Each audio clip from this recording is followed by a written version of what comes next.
আসসালামু আলাইকুম ভিউয়ার্স, আশা করি তোমরা সবাই ভালো আছো, আমিও ভালো আছি। আর টাকা পয়সার আমাদের কার না দরকার নেই, প্রায় সকলেরই টাকা পয়সার দরকার। এখনো পর্যন্ত কিন্তু সবাই আমরা ধনী হয়ে যাইনি, গরিব মানুষ আছি।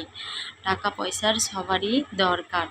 তো এরকম যদি কেউ আমরা চাই যে হঠাৎ করে গায়েবী সাহায্য আসুক আল্লাহর তরফ থেকে, মানে হালালভাবে যাতে সাহায্যটা আসে, হালাল পন্থায়। তো আজকে আমি তার জন্য একটি আমল বলবো, যে আমলটি করলে কিন্তু গায়েবীভাবে সাহায্য আসবে। তো যাই হোক, আমলটি আমি বলছি। সূরা ইখলাসের এই আমলটি সবাই পাঠ করবে।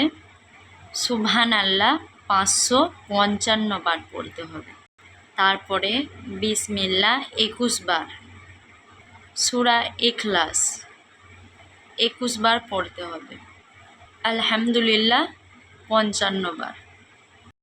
এভাবে পড়লে কিন্তু হালাল পন্থায় গায়েবীভাবে সাহায্য আসবে আল্লাহর থেকে। তো আমার এই ভিডিওটি ভালো লাগলে অবশ্যই সাবস্ক্রাইব করবে, আর আমাকে এরকম ভিডিও বানানোর জন্য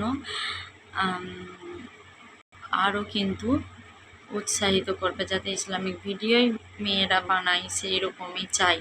কারণ মেয়েরা উল্টোপাল্টা ভিডিও বানানোর থেকে ইসলামিক ভিডিও বানানো অনেক কিন্তু ভালো।